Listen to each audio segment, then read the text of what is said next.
নমস্কার, সকল ভক্ত বন্ধুদের সাদর আহ্বান জানাই দিব্যত্রয়ীর পদপ্রান্তে। দিব্যত্রয়ীর পদপ্রান্তে আমরা প্রতি সোমবার যে অনুধ্যানটি শুনি, সেই অনুধ্যানটির শিরোনাম হচ্ছে নমি কলুষহরণে। তা আজকে আমরা যে প্রসঙ্গটি শুনব সেটি ঠাকুরেরই কথা। ঠাকুর আমাদের মনের মালিন্য দূর করছেন। কিভাবে দূর করছেন, কিভাবে আমাদের আলোর পথ দেখাচ্ছেন, সেইটা আমরা শুনব। ঠাকুরের এমন সব কথাগুলো শুনতে শুনতেও হাসি পেয়ে যায়, তাই আমরা সবাই মিলে এখন শুনব। কলকাতার লোকেদের ঠাকুর কিভাবে তাদের চরিত্র, তাদের কলকাতার লোক বলতে ঠাকুর যে শুধু কলকাতার লোকদেরই বলেছেন তা নয়, ঠাকুর কলকাতার লোক বলতে ভোগাসক্ত লোকেদের বলেছেন, যে কামিনী কাঞ্চনে আসক্ত। আমাদের ভক্ত বন্ধুরা এক এক করে চলে আসছেন, অনেকেই একসঙ্গে আমরা সমবেত হয়েছি। শুভ সন্ধ্যা। বিলাসপুরের দিদি, সৌমিক, জয়ন্তীদি, অসীম কুমার সাহা, রূপা, চিনুদি ভালো আছো এখন? সুশান্ত কুণ্ডু, তাছাড়া আমি রঙিন রঙিন মহুয়া, পূজা, কেয়া সবাইকে দেখতে পাচ্ছি। সঙ্গীতা, জয়শ্রী সরকার, শুভ সন্ধ্যা। আজকে আমার সতীর্থ গুরু দাদা কালিকাদাও আবার সঙ্গে আছেন। সকল ভক্ত বন্ধুদের শুভ সন্ধ্যা জানাই। তাহলে আজকে আমরা শুরু করি আজকের প্রসঙ্গ। ঠাকুর বলছেন কামিনী কাঞ্চনী মায়া। এটি ঠাকুরের একটি বিশেষ মন্ত্র। এই মন্ত্রে সিদ্ধ হলে ঈশ্বর দর্শন হবে। আমাদের কামিনী বলতে শুধু যে নারী তাই নয়, যে কোনো কাম্য বস্তুর প্রতি আমাদের তীব্র আকর্ষণ, সেটা নাম যশ খ্যাতি প্রতিপত্তি যা কিছুই হোক না কেন। ঠাকুর বেদান্তের পণ্ডিতদের মতো মায়ার এক গজি দু গজি লম্বা সংজ্ঞা দিলেন না। মিয়াতে আনে না ইতি মায়া বলে ব্যাকরণ উদ্ধৃত করে মায়া বোঝালেন না। বলছেন স্বামী চেতনানন্দজি মহারাজ, এ জগতে অধিকাংশ জীব ছুটছে কাম কাঞ্চন ভোগের জন্য। ঠাকুর কলকাতার লোকদের বললেন, কি ভোগ সংসারে করবে? কামিনী কাঞ্চন ভোগ, সে তো ক্ষণিক আনন্দ, এই আছে এই নাই, দুঃখের ভাগই বেশি। আর কামিনী কাঞ্চন মেঘ সূর্যকে দেখতে দেয় না। কলকাতার লোকদের বলবার জো নাই, ঈশ্বরের জন্য সব ত্যাগ করো, বলতে হয় মনে ত্যাগ করো। ঠাকুরের প্রকট লীলা যখন সমাপ্ত হলো, তখন গৃহী ভক্তরা কিন্তু ত্যাগী নরেন, বাবুরাম ইত্যাদি ত্যাগী সন্তানদের বলেছিলেন যে বাবা, এবার তোমরা ঘরের ছেলে ঘরে ফিরে যাও। তার কারণ কি? যতই হোক তারা ওই কামিনী কাঞ্চনে আসক্ত পুরোপুরি না হলেও একেবারে তো তারা ছাড়তে পারেনি। ওই ঠাকুর বলছেন কালীর ঘরে থাকলে কালী লাগবে।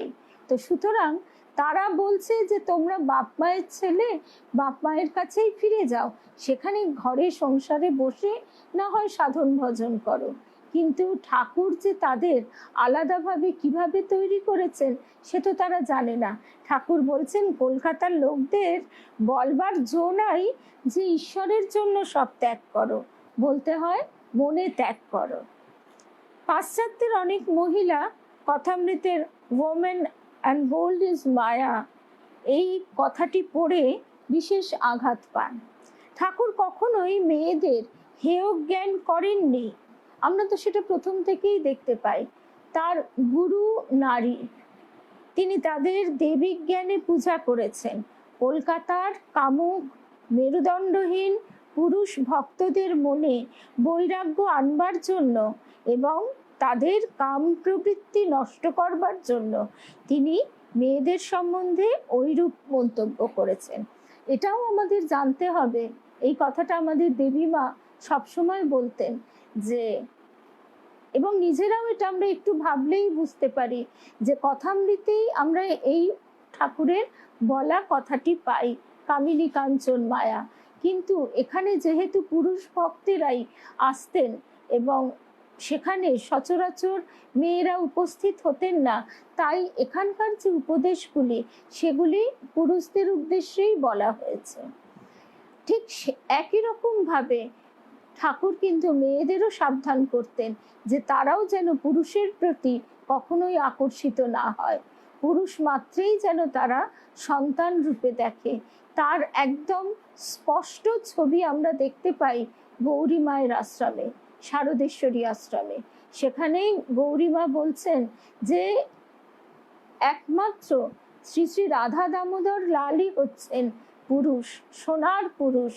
আর কোনো পুরুষকে তুমি বিশ্বাস করো না, আর কোনো পুরুষের প্রতি তুমি মন দিও না।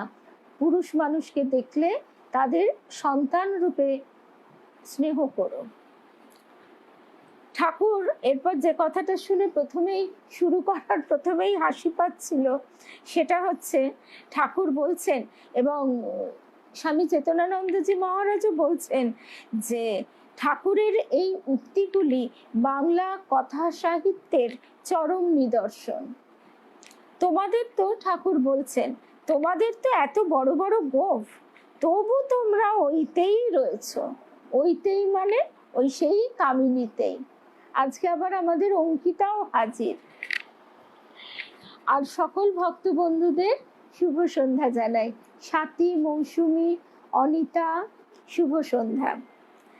ঠাকুর বলছেন তোমাদের তো এত বড় বড় গোঁফ, তবু তোমরা ওইতেই রয়েছ।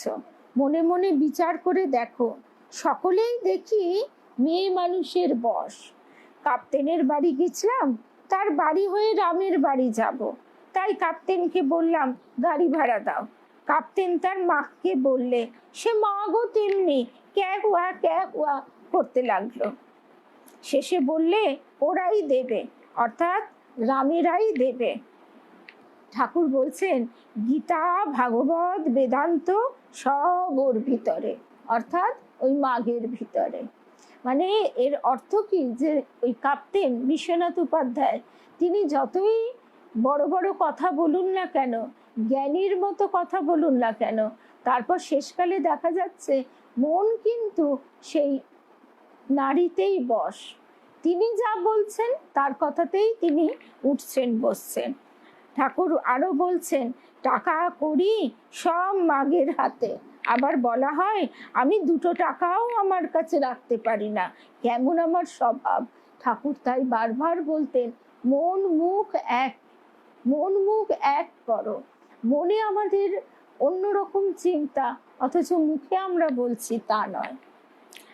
একজন উমেদার বড়বাবুর কাছে আনাগোনা করে হয়রান হয়েছে, কর্ম আর হয় না।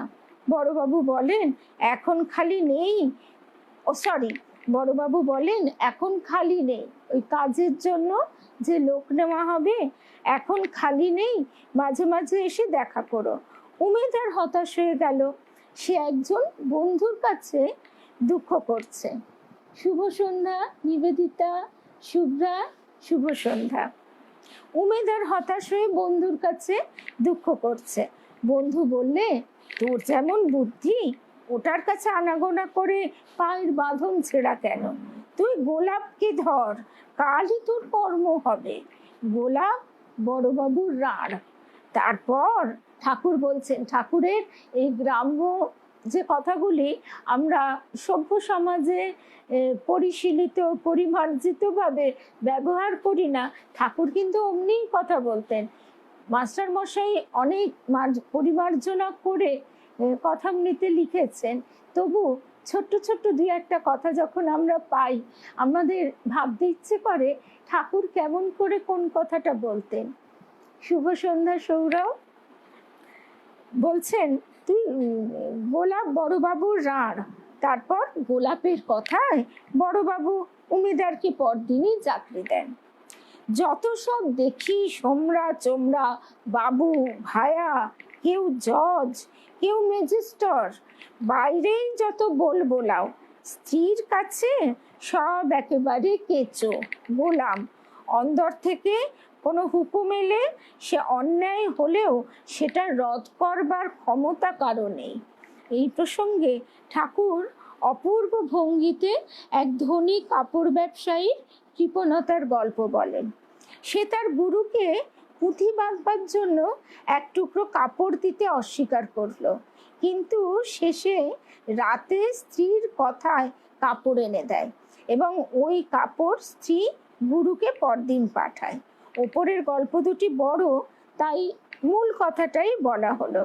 কথামৃত সম্পূর্ণ পড়লে বোঝা যায় ঠাকুর কত উচ্চ স্তরের কথাশিল্পী ছিলেন। শুভ সন্ধ্যা সঞ্চিতা। কেশবকে একদিন বললাম, আজ এখানে থাকো না। কেশব বললে, না, কাজ আছে, যেতে হবে। তখন আমি হেসে বললাম, কেন গা, তোমার আশ্চুবড়ির গন্ধ না হলে কি ঘুম হবে না? এই প্রসঙ্গে তিনি মালিনী আর মেছুনির গল্প বলেন।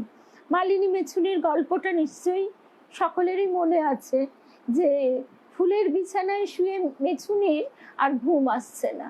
বিষয়ী লোকেদেরও তেমনি, ভোগী লোকেদেরও তেমনি। যদি বা একটু ঈশ্বরীয় কথা শুরু হলো, তো তারপর ঘুরে ফিরে সেই যে বেনজলে বাস, সেই কথাতেই ফিরে যাওয়া। একদিন ঠাকুর অধরকে বললেন, দেখো তুমি বিদ্বান, আবার ডিপুটি, তবু তুমি খাদি ফাদির বশ।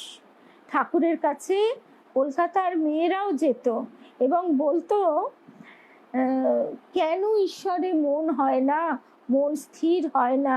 ঠাকুর তাদেরও বলতেন, আরে গা থেকে এখনো আতুর গন্ধ যায়নি, আগে আতুর গন্ধ ছাড়ুক, এখন কি গো, ক্রমে হবে। এই জন্মে এই দেখা টেখা হলো, পরজন্মে তখন হবে। আসলে তখন মেয়েরাও মেয়েদেরকে এইভাবেই দেখতে অভ্যস্ত ছিল। অর্থাৎ মেয়ে মানেই ওই শাড়ি গয়নার পুটুলি, আর লেখাপড়া যদি বা শেখে, ওই চিঠি পড়া বিদ্যে অবধি হলেই যথেষ্ট। আর চিঠি লিখতে পড়তে পারলেই তার প্রচুর লেখাপড়া হয়েছে। আবার নাটক নভেল বেশি পড়ে ফেললে সেই মেয়ে মানুষ উচ্ছন্নে যাবে, এই রকমের কথাবার্তা। আর সেই তারাও মনে করতো, এমনকি এই সেদিন অবধিও লোকে বলতো যে এক সন্তান সন্তান নয়, অর্থাৎ বেশ বেশ কটি ছেলে পুলে না হলে কোনটি থাকে কোনটি যায় ইত্যাদি ইত্যাদি। তা সেই রকম অবস্থায় দাঁড়িয়ে আমাদের শ্রীশ্রীমা বলছেন, বিয়ে দিতে না পারো তো নিবেদিতার স্কুলে ভর্তি করে দাও। যেমন আমাদের দুর্গা মা, দুর্গাপুরী দেবী, তিনি একটি স্মৃতিকথা বলছেন। এ কথাটা আমরা আগেও শুনেছি, এবং আমরা এই যে ঠাকুরের সব কথা যেমন ঠিক তাদের মুখে তো পাই না, মায়ের কথাও সব সেই যুগে সেই সময় অন্দরমহলে কি ধরনের কথা হতো সেও আমরা সবটা জানতে পারি না। কিন্তু এখানে একেবারে দুর্গা মা তো ছোট্টটি, তখন দুর্গা মা ছিলেন রাধারানীর সঙ্গী, একসঙ্গে খেলাধুলো, একসঙ্গে উদ্বোধনের বাড়িতে থাকা ইত্যাদি হতো। তাই অন্দরমহলে ঠিক মেয়েরা ছোট্টবেলা থেকেই একটু মায়ের আঁচল ঘেঁষাই হয়, আর ঠিক যেমনটি শুনেছেন তেমনটি লিখেছেন। তা একজন ভদ্রমহিলা, তিনি এসে মায়ের কাছে দুঃখ করছেন যে তার জীবনটা একেবারে ছিবড়ে চচ্চড়ি হয়ে গেল।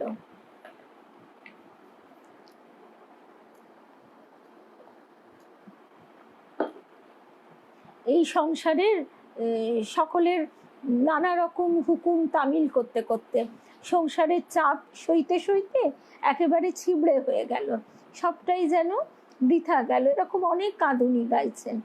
তার কিছুদিন পরেই আবার এসছেন, মাসখানেক পরে। মা কিন্তু কিচ্ছু বলছেন না। সেই ভদ্রমহিলা কাঁদুনি গেয়ে গেয়ে নানাভাবে বলছে যে তার ইচ্ছে এই সব ছেড়ে চুড়ে সে ঈশ্বরে মন দেয়, কিন্তু মন দিতে পারছে না, শুধু এই সংসারের জ্বালায়। মা কিন্তু সেভাবে কোনো উত্তরই দিচ্ছেন না। তারপর বাড়ি গিয়ে তার মেয়েটির বিয়ের সম্বন্ধ আসে, সে আসে। মেয়ে বিয়ে করতে চায় না, কারণ মেয়েও তো মায়ের সঙ্গে সঙ্গে শ্রী শ্রী মায়ের কাছে যাতায়াত করে। সে এবার ঝংকার দিয়ে বললে, যখন মা মেয়েতে একটু ঝগড়া হচ্ছে, মানে তখনকার এই ভাষায় বচসা হচ্ছে বলা হতো এই বিয়ে থা নিয়ে। তখন মেয়ে শুনিয়ে দিলে যে এই যে তুমি বলো যে তুমি চচ্চড়ি হয়েছ, আর আমার বিয়ে হলেই বা আমি কি এমন রসালো ডালনা হব। তা এই যে কথাগুলি, সেই কথাগুলোই আবার মা এসে শ্রী মায়ের কাছে নালিশ করছে। তখন শ্রী মাও হেসে বলছেন, ঠিকই তো বলেছে মেয়ে, যে সেই বা বিয়ে হলে কি এমন রসালো ডালনা হবে। তাই এই যে সংসারের প্রতি আমরা মুখে বলি আমরা একেবারে বীতশ্রদ্ধ, অসহ্য, কিন্তু মনে মনে একেবারে অন্তরের অন্তঃস্থল থেকে সেই ভাবটা আমাদের আসে না। এটা আমরা মুখে বলি, ওপরে বলি, কিন্তু যেদিন একেবারে ভেতর থেকে সেটা বেরিয়ে যাবে তখন আর মুখে বলতে হবে না, তখন সেটা তার মানে সবেতেই প্রকাশিত হবে। কেউ কাউকে মুখে কি বলে দেন যে আমি কিছুই চাই না, আমি ত্যাগ করতে চাই, ইত্যাদি ইত্যাদি, সেটা ত্যাগ তার জীবন দিয়েই প্রকাশিত হবে। কলকাতার লোকের হুজুগের কথা এবার ঠাকুর বলছেন। কলকাতার লোক হুজুগে, জনরবকারী আর গুজবে বিশ্বাসী, সাময়িক উত্তেজনায় মত পরিবর্তন করে। কালীপ্রসন্ন সিংহের হুতুম পেঁচার নকশায় আছে হুজুগে কলকাতা, হেথা আর নিত্য নতুন নতুন হুজুগ, আজগুব হুজুগ। ইয়ং বেঙ্গলের নেতা কৃষ্ণমোহন বন্দ্যোপাধ্যায় কিভাবে কলকাতায় খ্রিস্ট ধর্ম প্রচার করতেন তার একটা মনোজ্ঞ বর্ণনা হুতুম পেঁচার নকশায় পাওয়া যায়। সেইটা একটু শুনি। কোথাও পাদ্রী সাহেব ঝুড়ি ঝুড়ি বাইবেল বিলুচ্ছেন, কাছে ক্যাটিকৃষ্ণ ভায়া, সুবর্বন চৌকিদারের মতো পোশাক, পেন্টুলুন, ট্যাংট্যাঙে চাপকান, মাথায় কালো রঙের চোঙা কাটা টুপি, আদালতি সুরে হাত মুখ নেড়ে খ্রিস্ট ধর্মের মাহাত্ম্য ব্যক্ত করছেন। হঠাৎ দেখলে বোধ হয় যেন পুতুল নাচের নকিব। কতগুলো ঝাঁকাওয়ালা মুটে পাঠশালার ছেলে ও ফ্রিওয়ালা এক মনেই ঘিরে দাঁড়িয়ে রয়েছে। ক্যাটিকৃষ্ণ কি বলছেন কিছুই বুঝতে পারছে না। তা ধর্মের অবস্থা তখন কোথায় দাঁড়িয়েছিল? এখানে খ্রিস্ট ধর্মের প্রতি সেই সময়কার কলকাতার লোকের মনোভাবের একটা সুন্দর সরস ব্যঙ্গচিত্র পাওয়া যায়। হুজুগে পড়ে যারা খ্রিস্টান হয়েছিল, হুজুগ কেটে গেলে তাদের দুর্দশার অন্ত রইল না। তারা না পারে মিশতে বিদেশিদের সাথে, না পারে মিশতে দেশি লোকের সঙ্গে। কালীপ্রসন্ন আরো লিখছেন, শহরে যখন যে পর্দা পড়ে শিগগির তার শেষ হয় না। সেই হিড়িকে একজন স্কুল মাস্টার, কালীঘেটে হালদার, একজন বেনে ও কায়স্থ খ্রিস্টান দলে বাড়লো। দু চারজন বড় বড় ঘরের মেয়ে মানুষও অন্ধকার থেকে আলোয় এলেন। শেষে অনেকের চাল ফুঁড়ে আলো বেরুতে লাগলো। কেউ বিষয়ে বঞ্চিত হলেন, চাল ফুঁড়ে আলো বেরুতে লাগলো। কথাটা বুঝতে পারা যাচ্ছে তো, যে তাদের মাথার উপর ছাদটাই গেল। কেউ বিষয়ে বঞ্চিত হলেন, কেউ কেউ অনুতাপ ও দুরবস্থার সেবা করতে লাগলেন। খ্রিস্টানি হুজুগ রাস্তার চলতি লণ্ঠনের মতো প্রথমে আশপাশ আলো করে শেষে অন্ধকার করে চলে গেল। তারপর ব্রাহ্মরা হিন্দুদের মূর্তি পূজা ও ক্রিয়াকাণ্ডের স্থলে ব্রহ্মোপাসনা প্রবর্তিত করলেন। কালীপ্রসন্ন এই নতুন হুজুগের প্রতি কটাক্ষ করে লিখছেন, যখন ব্রাহ্ম শ্রাদ্ধ, ব্রাহ্ম অন্নপ্রাশন, ব্রাহ্ম জাতকর্ম, ব্রাহ্ম সূতিকা পূজা, ব্রাহ্ম উপনয়ন প্রভৃতি চলছে, তখন ব্রাহ্মমতে সরস্বতী পুজো ও দুর্গোৎসবই বা না হতে পারে কেন? ঠাকুর কলকাতায় এসেছেন, আমরা লীলা প্রসঙ্গ শুনছি। লীলা প্রসঙ্গে এবারই আমরা দেখব যে ঠাকুরের মেজ দাদা রামেশ্বর, তিনি কিন্তু খুব উদাসী মানুষ। তিনি লেখাপড়া প্রচুর শিখেছেন, কিন্তু তার মন এতই উদাসী যে তিনি ওই কামারপুকুরে যেসব সাধু সন্ন্যাসীরা যায় যে পথ দিয়ে, তাদের দলে যান, তাদের সেবা করেন। এমনকি সংসারের হিসেব নিকেশ না রেখে, আয় ব্যয়ের হিসেব না বুঝে তাদের সেবার জন্য টাকা দিয়ে দেন। তিনি দেখেন যে তার ভাইয়ের একদমই লেখাপড়ায় মন নেই, কিন্তু তবু তিনি ভাইকে সেভাবে কিছুই শাসন করেন না। এরপরে এই অবধি আমরা শুনেছি, এরপরেই আমরা দেখব ঠাকুর দাদার সঙ্গে, বড় দাদা রামকুমারের সঙ্গে কলকাতায় আসবেন। তা কলকাতায় এসে কলকাতার লোক চরিত্র বুঝতে পারলেন, সেগুলো কিরকম, তারা কিরকম ভাবে ভগবান লাভ করতে চায়। ঠাকুর বলছেন এই রকম ভাবে এরা ভগবান লাভ করতে চায়। কিরকম? বোফে চারা, পায়ের ওপর পা দিয়ে বসে আছেন, পান চিবুচ্ছেন, কোনো ভাবনা নেই। গৌরী মায়ের কথা আমরা শুনছি, আমরা প্রাচীন ভারতের সাধক সাধিকাদের কথা শুনছি, শুনতে শুনতে আমাদের মনে হয় যে সত্যিই আমরা কিরকম নর্দমার মধ্যে পড়ে আছি। নর্দমার মধ্যে যে ওই তেচোখো মাছ বলে একরকম হয়, ওই আগে আগে খোলা ড্রেনে ওগুলো দেখা যেত, ওরা ভাবে ওটাই জগৎ, আমরাও তাই। আমরাও এই বিষয় আর ক্ষুদ্রাতি ক্ষুদ্র বস্তু নিয়ে দিনরাত চিন্তা করে যাচ্ছি, আর তার মধ্যেই বেশ আছি। ওই আশচুবড়ির জল ছাড়া আমাদের ঘুম আসে না। গোপে চারা, পায়ের ওপর পা দিয়ে বসে আছেন, পান চিবুচ্ছেন, কোনো ভাবনা নেই। এরা ভগবান লাভ করতে চায়। তখন ব্রাহ্ম সমাজের এইসব মান্যগণ্য লোকেদের প্রতি ঠাকুর কিভাবে একেবারে তীরবিদ্ধ করছেন। ঠাকুর স্টিমার ভ্রমণকালে কেশব সেনকে বলছেন, লোকশিক্ষে দেওয়া বড় কঠিন, আদেশ না হলে কে তোমার কথা শুনবে? কলকাতার হুজুগ তো জানো, যতক্ষণ কাঠে জাল দুধ ফোঁস করে ফোলে, কাঠ টেনে নিলে কোথাও কিছু নাই। কলকাতার লোক বড় হুজুকে, এই এখানটায় কুয়ো খুঁড়ছে, বলে জল চাই, তো সেখানে পাথর হলো তো ছেড়ে দিলে, আবার এক জায়গায় খুঁড়তে আরম্ভ করলে, সেখানে বালি মিলে গেল তো ছেড়ে দিলে, আবার আরেক জায়গায় চলে গেল খুঁড়তে। এই রকম হুজুগে লোকের নিখুঁত চরিত্র ঠাকুর আঁকলেন দুটি উপমা দিয়ে। শুভ সন্ধ্যা অনামিতা দি, চৈতালি ঘোষ মিতা, শুভ সন্ধ্যা। ঠাকুর হুজুগে লোকের চরিত্র আঁকলেন দুটি উপমা দিয়ে। হুজুগ হলো দুধের ফেনার মতো খনি, হুজুগ হলো দুধের ফেনার মতো খনি, অর্থাৎ ফোঁস করে উঠল। হুজুগে লোকের চিত্ত অস্থির। ঠাকুর কলকাতায় বারোয়ারি পুজো দেখেছেন।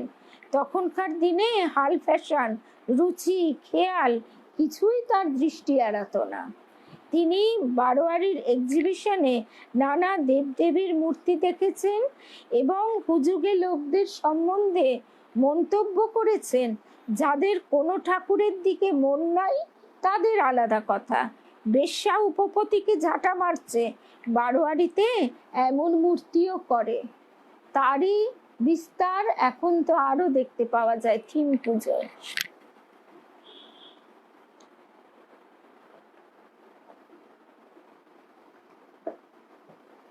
ওসব লোক সেইখানে দাঁড়িয়ে হাঁ করে দেখে আর চিৎকার করে বন্ধুদের বলে, আরে ওসব কি দেখছিস, এদিকে আয়, এদিকে আয়। হুজুগের লোক কেবল মত বদলায়, সত্যে নিষ্ঠা নেই, চরিত্রেও দৃঢ়তা নেই। দ্বিজেন্দ্রলাল রায়ও ইয়ং বেঙ্গলদের হুজুগের চরিত্র ব্যঙ্গ কবিতায় বর্ণনা করেছেন। প্রথম যখন ছিলাম কোনো ধর্মে অনাসক্ত, খ্রিস্টীয় এক নারীর প্রতি হলাম অনুরক্ত।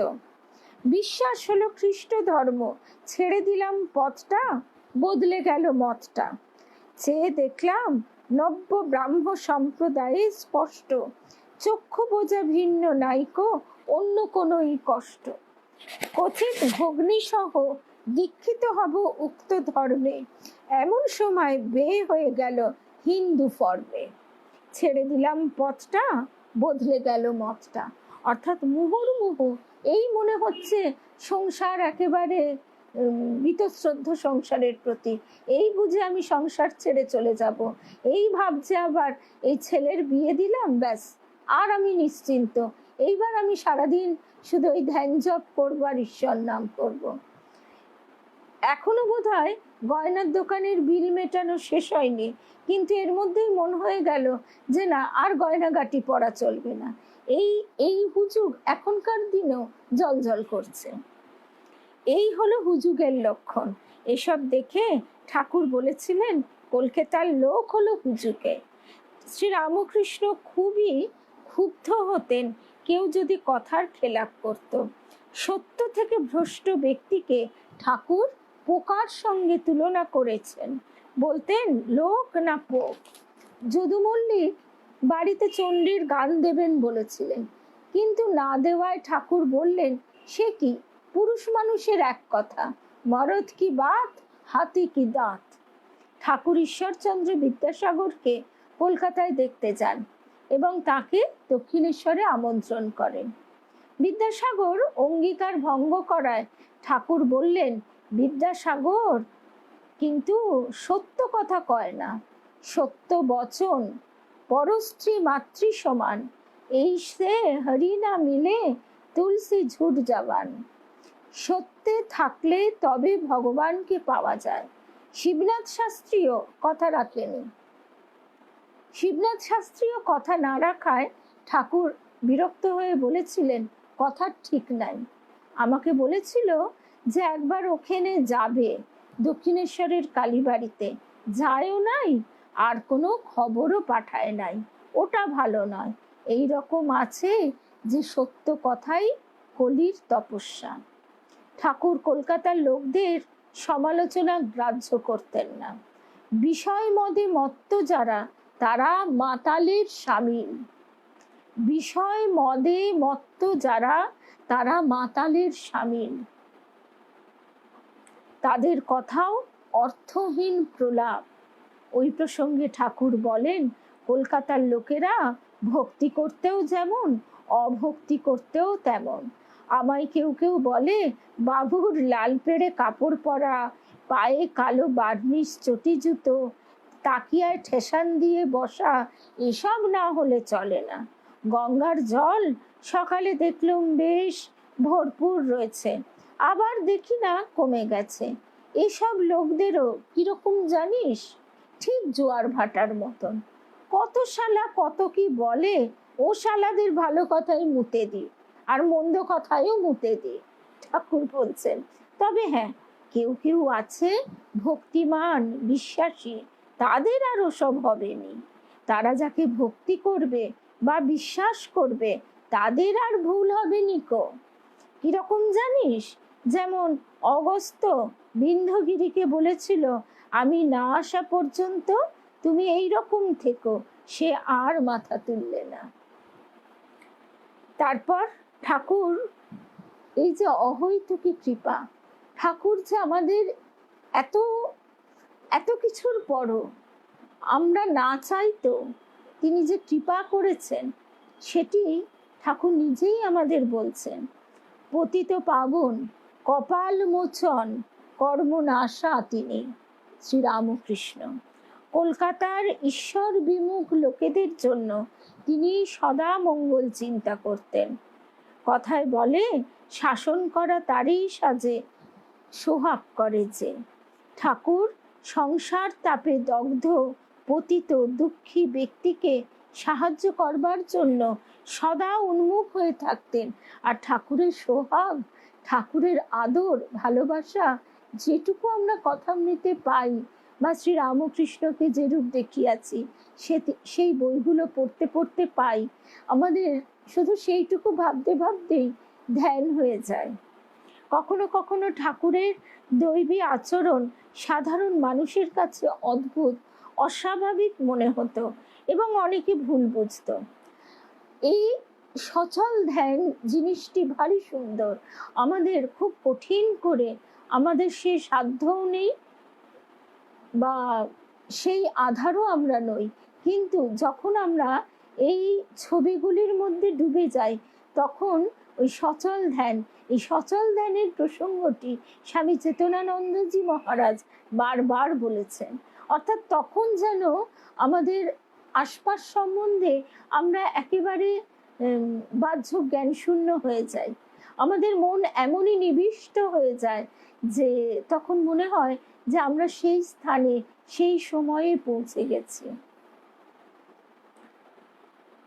তার আত্মকথা, মানে ঠাকুর নিজেই বলছেন, উন্মাদ অবস্থায় লোককে ঠিক ঠিক কথা, হক কথা বলতুম, কারুকে মানতুম না।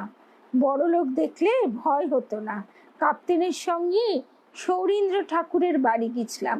তাকে দেখে বললাম, তোমাকে বাপু রাজা টাজা বলতে পারবো না, কেননা সেটা মিথ্যা কথা হবে।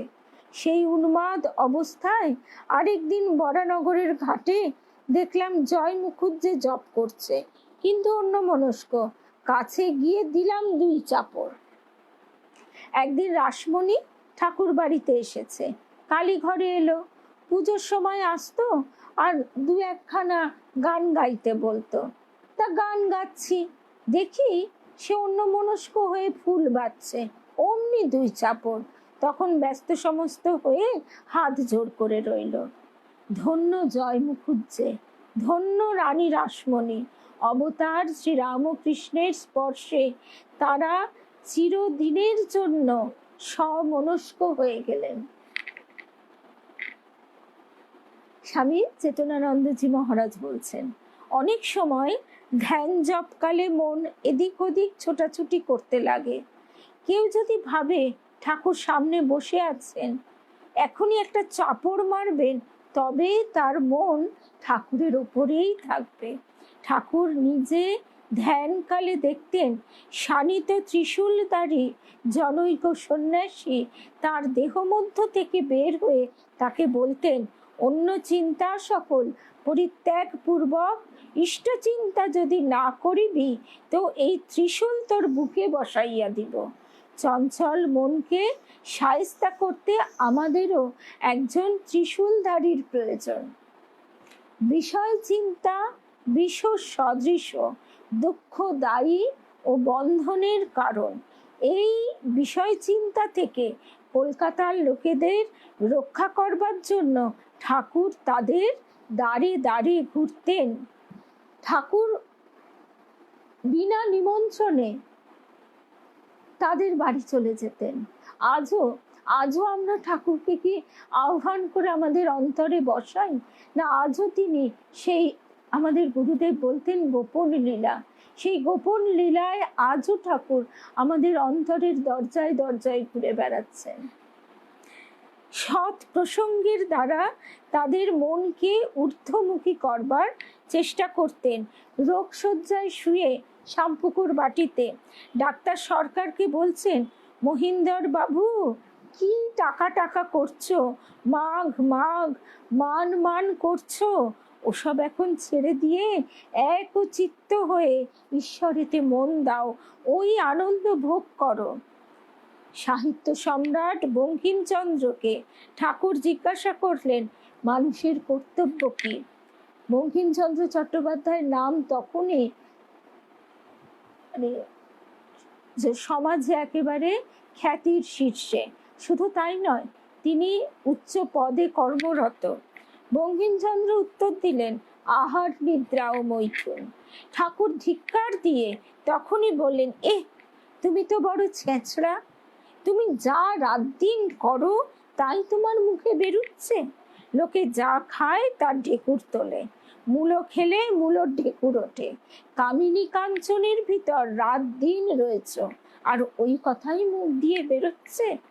তারপর ব্যথিত হৃদয়ে ঠাকুর কোমল ভাবে বঙ্কিমকে বললেন, আপনি কিছু মনে করো না। ঠাকুর এটা ঘৃণায় বলছেন না, ঠাকুর কষ্টে শিউরে উঠছেন যে এদিকে এত পণ্ডিত, এত মানি, সমাজে তার এত পদমর্যাদা, এত মান্যতা, এত নাম যশ, তবু তার মন কোন অন্ধকারে নেমে রয়েছে। তাই ঠাকুর বলছেন, কোমলভাবে বলছেন, আপনি কিছু মনে করো না। বঙ্কিমচন্দ্রও বলছেন, আজ্ঞা, মিষ্টি শুনতে আসেনি। ঠাকুর শ্রী রামকৃষ্ণ সম্বন্ধে স্বামী বিবেকানন্দ বলেছিলেন, লাভ পার্সনিফাইড, অর্থাৎ মূর্তিমান প্রেম। জগতের দারিদ্র, অত্যাচারিত, দুঃখী মানুষদের জন্য ঠাকুরের প্রাণ কাঁদত। কলকাতার লোকেরা দক্ষিণেশ্বরে এলে ঠাকুর কতভাবে তাদের যত্ন করতেন, আপ্যায়িত করতেন। বলতেন, পান খাবেন? পান না খেলে বলতেন, তামাক খাবেন? তখনকার দিনে দক্ষিণেশ্বর একটা ক্ষুদ্র গ্রাম, অত দোকানপাট ছিল না। অর্থ সম্বলহীন ঠাকুর কলকাতার ভক্তেরা এলে কখনো জলযোগ না করিয়ে যেতে দিতেন না। কথামৃতের একটা ছোট্ট ছবি আমরা দেখি। কেশব সহাস্যে বলছেন, আজও কি মুড়ি? শ্রী রামকৃষ্ণ সহাস্যে বলছেন, হৃদু জানে। তারপর পাতা পড়লো, প্রথমে মুড়ি, তারপর লুচি, তারপর তরকারি, তারপর সকলের খুব আনন্দ ও হাসাহাসি। সব শেষ হতে রাত 10টা বেজে গেল। এটা না বলে পারবো না যে আমাদেরও গুরুদেবের বাড়িতে আমরা ঠিক এমনটি পেয়ে এসেছি। যখন পেয়েছি তখন এটা এতই স্বাভাবিক মনে হয়েছে যে আজকে সেই না পাওয়ার যন্ত্রণা কুরে কুরে খায়। মন্দির থেকে ঠাকুরের জন্যে ফল মিষ্টি প্রসাদ বরাদ্দ ছিল। তিনি তা সামান্য একটু খেয়ে কলকাতার ভক্তদের খাওয়াতেন, যাতে তাদের একটু ভক্তি হয়। রাতের প্রসাদী লুচির কিছু অংশ বৃন্দেকে দিতেন সকালে। কলকাতার ভক্তদের খাইয়ে দিলেন কোনো কোনো দিন। তখন আবার সভয়ে শ্রী মাকে গিয়ে বলতেন যাতে সকালবেলা বৃন্দেকে তিনি কিছু খাবার করে খাওয়ান, না হলে বৃন্দে বড় চেঁচামেচি করবে। ঠাকুরের দর্শন হয়েছিল ভাগবত ভক্ত ভগবান, ভক্ত ভাগবত ভগবান, তিনি এক। তাই ভক্ত সেবা মানে ভগবানের সেবা। ঠাকুর দেখিয়ে গেছেন কিভাবে ভক্তদের সেবা করতে হয়। শ্রীম দক্ষিণেশ্বরে কয়েকদিন সাধন ভজন করবার জন্য যান। ঠাকুর তার জায়গায়, তার থাকবার জায়গা, দুধের ব্যবস্থা সব করে দেন। গিরিশকে নিজে হাতে পায়েস খাইয়ে দেন এবং এমন ভাবে, গিরিশ ঘোষ মশাই বলছেন, এমন ভাবে চাচিপুচি করে পায়েস খাইয়ে দিচ্ছেন যে মাও বুঝি সবসময় সন্তানের প্রতি এত মনোযোগ দিয়ে পায়েস খাওয়াতে পারেন না। কলকাতার ভক্তদের জন্য মায়ের প্রসাদ বেঁধে দিয়ে তিনি ঘোড়ার গাড়িতে উঠতেন। রাস্তার মোড়ে পূর্ণের জন্য দাঁড়িয়ে থাকতেন। পূর্ণর বাবা ছিলেন রায়বাহাদুর। তিনি মোটেই পছন্দ করতেন না যে তার ছেলে এক পাগলা বামুনের কাছে গিয়ে তার লেখাপড়া জলাঞ্জলি দিই। তিনি মাস্টারকে নিয়ে চুপি চুপি গিয়ে পূর্ণ রাত্রির বেলা পড়াশুনো করছে, ঠুক ঠুক করে ধাক্কা দিচ্ছেন। রবি ঠাকুরের ওই গানটা আছে, যদি এ আমার হৃদয় দুয়ার বন্ধ রহে গো কুকু, দ্বার ভেঙে তুমি এসো মোর প্রাণে, ফিরিয়া যেও না প্রভু। এই গানগুলো শুনতে শুনতে মনে হয় তিনি কবি কিভাবে কি ভাবনায় লিখেছেন সে তিনিই জানেন। কিন্তু আমার তো অন্তত এইভাবে মনে হয় যে রবীন্দ্রনাথ, যেহেতু তিনি ব্রাহ্ম সমাজের একজন মান্যগণ্য অবস্থানে ছিলেন, তাছাড়া তিনি প্রথম থেকেই খ্যাতির শীর্ষে। আর কেশব সেন, শিবনাথ শাস্ত্রী প্রমুখ যারা ঠাকুরের কাছে আসতেন তারা ব্রাহ্ম সমাজের অন্যতম প্রধান স্থান অধিকার করে আছেন। তো সেই জন্য এমনকি দেবেন্দ্রনাথ তিনি ঠাকুর মানে দেবেন্দ্রনাথ ঠাকুরের ওই পাথুরিয়া ঘাটার যে অংশটা সেইখানে সেই সেরেস্তায় কাজ করতেন। তো এইভাবে সেই সুবাদে রবীন্দ্রনাথের কানে কি ঠাকুরের এইসব কথাগুলো পৌঁছতো না? তখন তো লোকমুখে এই কাহিনী প্রচারিত হতো। তা সেই কথাগুলি কবির অন্তরের অন্তঃস্থলে হয়তো বা মুদ্রিত হয়ে গিয়েছিল। তিনি কি ভেবে কি কথা লিখেছেন সে কথা আমাদের জানবার দরকার নেই, কিন্তু তিনি পূর্ণের বাড়ির দরজায় গিয়ে, জানলায় গিয়ে ঠুকঠুক করে ডাকছেন তাকে ওই কি খাওয়াবেন বলে। তিনি স্বামীজির নরেন্দ্রনাথ, তার আদরের নরেনের বাড়ির দরজায় দৌড়চ্ছেন, আবার পাঠাচ্ছেন অন্যদের, আবার বলে দিচ্ছেন যে যখন কেউ থাকবে না সেই সময় টুক করে ঢুকে ওই মায়ের জন্য কাপড়টা আর মিছরির থালাটা দিয়ে আসবে। মায়ের ওই ছেঁড়া কাপড়ের কথাটা মনে পড়ছে নিশ্চয়ই। তা এই কথাগুলো ভাবতে ভাবতে সত্যি কি আমাদের চোখে জল এসে যায় না, যে তিনি আমাদের জন্য এত করেছেন, আমরা কি করি? আমরা কবার সারাদিনে তাকে স্মরণ করি? ঠাকুর কাশীপুরে অসুস্থ অবস্থায় মেঝেতে হামাগুড়ি দিয়ে জলের কুঁজো থেকে গ্লাসে জল ভরে ভক্তকে খাওয়াচ্ছেন। আবার নামটা এখন মনে পড়ছে না, ঠাকুর সরায় পায়খানা করেছেন, সেটা ফেলতে যেতে হবে, ঠান্ডা, ঠাকুর কোনো রকমে উঁচু হয়ে উঠে শালটা পেরে দিচ্ছেন। তিনি বলছেন যে আপনি কেন আপনি কেন, আমি দিচ্ছি। লাটু মহারাজ কি কে মনে পড়ছে না এখন। মোট কথা ঠাকুরেরই একজন সন্তান, সেবক। ঠাকুর কেন দিচ্ছেন? তার গায়ে ঠান্ডা লাগবে। অধর সেন দিনের শেষে অফিস ফেরত দক্ষিণেশ্বরে এলে ঠাকুর মেঝেতে কার্পেট বিছিয়ে ঠাকুরের শোবার ব্যবস্থা করে দিতেন। আর অধর সেন একটা উচ্চ পদে চাকরি করতেন বলে তিনি সারা দিনের কর্মক্লান্ত অবস্থায় এসে ঠাকুরের ওই পেতে দেওয়া বিছানায় একেবারে প্রাণের আনন্দে ঘুমিয়ে পড়তেন। ওই ছেলের, মায়ের কোলে ঘুমায় ছেলে, এ শান্তি মা কোথায় বল। ঠাকুরও তো মা, শ্রী শ্রী মা ঠাকুর, কালী মা, সে যাই বলি না কেন। অধর সেনের এই ঘুমের ছবিটা ভারী সুন্দর। এর সঙ্গেই মনে পড়ে যায় যে নীলাম্বর বাবুর বাগান বাড়িতে ওই পছন্দ কেন, আমারও ওইটাই ভাল লাগে, মায়ের ওপর সব দায়িত্ব দিয়ে আমি বেশ ঘুমোবো। গোলাপ মা, তিনি ঘুমোচ্ছেন নাক ডাকিয়ে, আর মা কথা বলছেন বসে বসে। স্মৃতি কথাটা কে লিখছেন বাবা সেটাও আমার মনে পড়ছে না। মস্ত বড় স্মৃতি কথা। তো যাই হোক, সেই তিনি মায়ের ভক্ত। তিনি বলছেন, মায়ের তখন পঞ্চতপা হয়ে গেছে, বলছেন মা আপনাদের এসব করবার দরকার কি?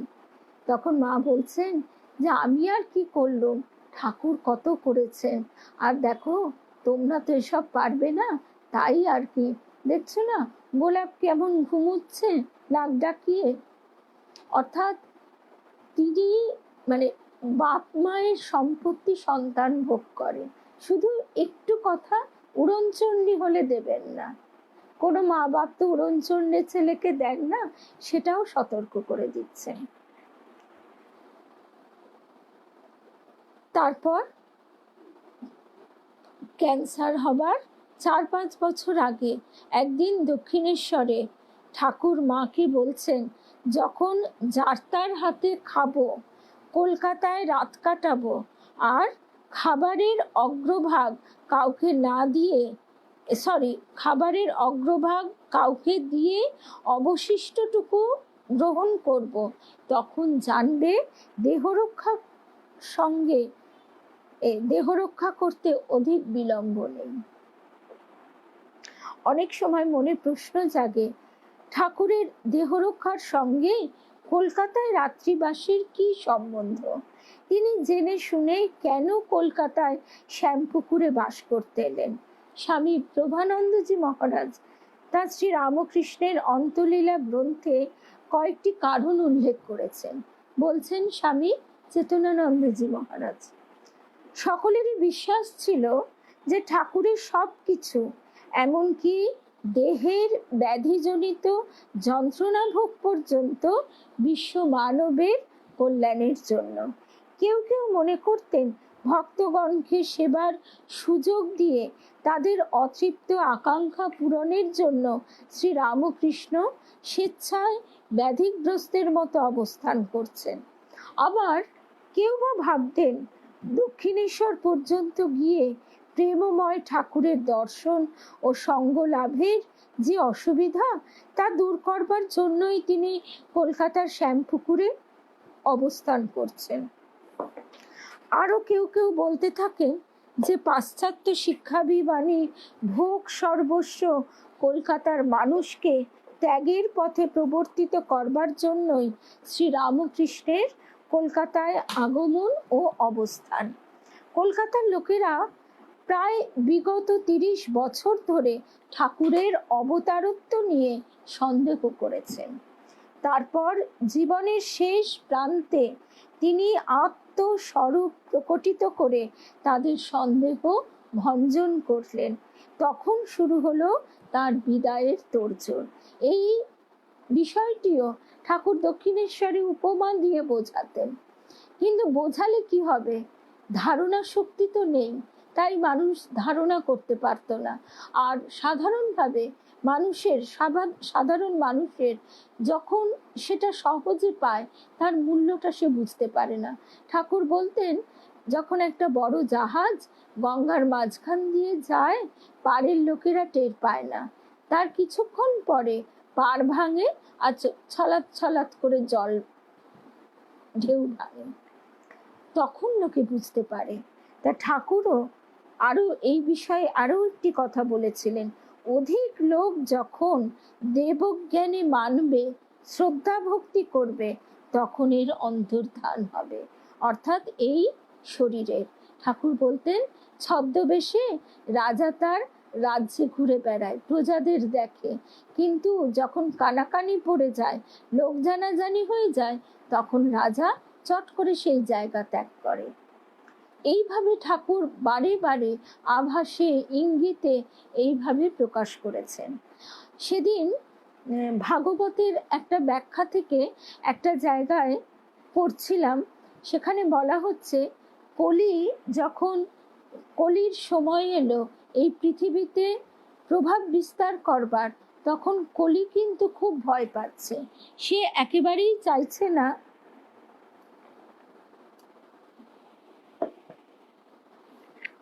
পৃথিবীর উপর তার প্রভাব বিস্তার করতে, কারণ তখন মানুষের এতটাই অবনতি হবে, ধরিত্রীর এত বুকের উপর ভার জমবে যে সেটা কলি স্বয়ং বলছেন সহ্য করতে পারবেন না। কিন্তু সেই সময় স্বয়ং নারায়ণ একটি উপদেশ দিয়েছিলেন কলিকে। সেই উপদেশটি হচ্ছে যে একদিকে এই কলিযুগেই ধর্মলাভ সবচেয়ে সহজ, যে নাম যে প্রাণ থেকে করতে পারবে, নামই তার অন্তরে উদিত হবে। এবং তখন কলি স্বয়ং নারায়ণকে বলছেন যে প্রভু, তুমি আমার যখন প্রভাব থাকবে, তখন তো তোমারও তো অবতার রূপে অবতীর্ণ হবার কথা, কিন্তু তুমি যে অবতীর্ণ হবে তখন ক্ষেত্র তো প্রস্তুত থাকবে না, লোকের মন আধার উপযুক্ত হবে না, তোমাকে ধারণ করবে কি করে? তখন নারায়ণ বলছেন তিনি বারে বারে আসবেন, বারে বারে গৌরাঙ্গ মহাপ্রভু রূপে তার একবার আগমন ঘটেছিল। এবং আমরা যদি সমাজ ব্যবস্থার কথা ভালোভাবে বোঝবার চেষ্টা করি, তাহলেও দেখব সেই সময় মুসলমান বিধর্মীদের প্রভাবে আমাদের সনাতন ধর্ম একেবারে চলে যেতে বসেছিল। তো সেই সময় মহাপ্রভু এসে সেই ভূভার ধারণ করলেন। কলির যে প্রভাবে যে কঠিন অবস্থা হচ্ছে, সেই জায়গাকে তিনি সামলে দিলেন। তারপর আমরা ঠাকুরকে পাচ্ছি। না হলে এই ইংরেজ শাসনের সময় কি অবস্থা হতো, আমাদের হিন্দু ধর্মের যে কতখানি অবনতি হয়েছিল সে কথা আমরা জানি। গুরুর প্রতি মানুষের শ্রদ্ধা সম্মান কোথায় গিয়েছিল, এবং এই যে কুলগুরুদের অধর্ম আচরণের সীমা পরিসীমা ছিল না। মন্দিরে, তারপরে সাধারণ গৃহস্থ ঘরে এরা মানে হেন অপকর্ম নেই করে বেড়াতো ধর্মের নামে, ব্যভিচার করত। সেই জায়গা থেকে ঠাকুর আজকে আমাদের কতখানি উত্তীর্ণ করে দিয়েছেন। তো সেই সময় নারায়ণ বলছেন কি কলিকে যে কিন্তু বাপু, আমি যদি এই রূপে যাই, এই চতুর্ভুজ রূপে, তাহলে তো সব জ্বলে পুড়ে যাবে, এই তেজ তো সহ্য করতে পারবে না। তখন কলি বলছেন, প্রভু আপনি বরং ছদ্মবেশ ধারণ করে আসুন। তখন বলছেন, হ্যাঁ তা ঠিক বলেছ। তাই শ্রী শ্রী মায়ের ওই কথাটা বিশেষভাবে মনে পড়ে যায়, যখন চন্দ্রমোহন বাবু তিনি বারবার সেই বায়না করছেন, ঘ্যান ঘ্যান করে আবদার করে যাচ্ছেন মায়ের স্বরূপ দর্শন করাবার জন্যে। মা কিন্তু কিছুতেই রাজি হচ্ছেন না। মা বারবার বলছেন কলিতে এরকমই, এইরকমই বারে বারে তিনি বলার পর যখন কোনো মতেই তার সন্তানকে সামলাতে পারলেন না, তখন বললেন আচ্ছা এদিকে এসো, বলে একটু আলাদা করে বললেন আর কেউ থাকবে না। এবং যখন তিনি তার স্বরূপের দর্শন দিলেন, তিনি সেই মুহূর্তে চন্দ্রমোহন বাবু অজ্ঞান হয়ে গেলেন। তবে তিনি সঙ্গে দুই সখীকেও দেখেছিলেন। পরে যখন জিজ্ঞাসা করলেন যে এরা কে, তখন বললেন তারা কে, আর মা বলছেন তারা আর কে, এই আমার গোলাপ আর যোগী। তা এইভাবে ঠাকুরও বলছেন যে ছদ্মবেশ ধারণ করে তিনি এসেছেন। তবু ওই যে মথুর বাবুর প্রতি তার কৃপা হলো, কারো কারো প্রতি তার কৃপা হলো, কেউ বা ধারণ করতে পারলো, কেউ অন্তিম সময় দর্শন করলো, মাকে তো কতজনে কতভাবে দর্শন করলো। কিন্তু সেটাই বড় কথা নয়, আজকের যুগে কে কি দর্শন করলো জড়বাদী মন সেটা বিশ্বাস করবে না। জড়বাদী মন, স্থূল মন কখনোই বিশ্বাস করবে না। তারও প্রমাণ ঠাকুর দিচ্ছেন আজকে তাদের এই শ্রীরামকৃষ্ণ ভাবধারার যে বিরাট ব্যাপ্তি, তার ভিতর দিয়ে তাদের কর্মের ব্যাপ্তি, তার সেই বিরাট মহিরুহের তলায় আজকে কত মানুষের যে আশ্রয়, তার থেকে মানুষের বিশ্বাস ধারণা জন্মাচ্ছে। ঠাকুর বলছেন কাশীপুরেও শ্রী শ্রী মা খাবার নিয়ে গেছেন, দেখছেন ঠাকুর চোখ বুজে শুয়ে আছেন। মা বলছেন এখন খাবে যে, ওঠো। ঠাকুর যেন কোন দূর দেশ থেকে ফিরে এসে ভাবের ঘোরে তার দিকে তাকিয়ে বললেন, দেখো কলকাতার লোকগুলো যেন অন্ধকারে পোকার মতো কিলবিল করছে, তুমি তাদের দেখো। শ্রী শ্রী মা আক্ষেপ করে বললেন, আমি মেয়ে মানুষ, তা কি করে হবে? ঠাকুর তখন নিজের শরীর দেখিয়ে আপন মনেই বলতে থাকেন, এ আর কি করেছে, তোমাকে এর অনেক বেশি করতে হবে। কলকাতার লোক মাকে জয়রামবাটিতেও শান্তিতে থাকতে দেয়নি, তারা সেখানেও সংসারের বিষ জ্বালা মায়ের চরণে সঁপে দেবার জন্য দৌড়েছে। স্বামী ঈশানানন্দ বলছেন, সকালে কলকাতা থেকে কয়েকটি ভক্ত এসেছেন, বেশ ফিটফাট, কাপড় জামার খুব প্রাচুর্য, মায়ের জন্য ফল এনেছেন। মা বিকেলে আপন মনে বলছেন, সব জ্বালিয়ে খেলে হার পারিনে, এক একটি ছেলে আসে, আমার সংসারটি যেন শান্তিপূর্ণ হয়ে যায়। কোথা থেকে সব তরি তরকারি জিনিসপত্রের যোগাযোগ হয়ে যায়, আমাকে কোনো ভাবনা চিন্তা করতে হয় না। যা হলো মুখটি বুঝে খেয়ে পাতাটি গুটিয়ে নিয়ে উঠে গেল। আহা, তাদের মুখের কথাটিতেও যেন প্রাণটি শীতল হয়। আর এই দেখো না, সকাল থেকে যেন উদ্ব্যস্ত হয়ে উঠেছি, এক গাদা ফল নিয়ে এলো, তার অর্ধেক পচে গোবর হয়ে গেছে, সেগুলি ফেলি কোথায় তা খুঁজে পাই না। এদিকে অমন ভরসা কাপড় চোপড়, বলে গামছা আনতে ভুলে গেছি। তা আমি বাপু গামছা পাই কোত্থেকে? তখন তো একটা দেখে শুনে দিলাম। এখন ভাবনা রাত্রে কি যে তরকারি করি। আবার শুনছি মশারির দড়ি নেই, হরি এখন দড়ি খুঁজে বেড়াচ্ছে। ঠাকুর তোমার সংসার তুমি দেখো গিয়ে, আমি তো আর পেরে উঠছি না। এদিকে রাধি আর ওদিকে এইসব কি এখনো মিটেছে? মেটেনি। এখনো আমরা মাকে একেবারে জ্বালাতনে শেষ করে যাচ্ছি। আমরা নিজেরা যদি একটু চেষ্টা না করি, মা আর আমাদের কত সামলাবে। আজকে আমরা এই অবধি শুনলাম, 8:30 বেজেও গেল। জয় রাম কৃষ্ণ, জয় মা।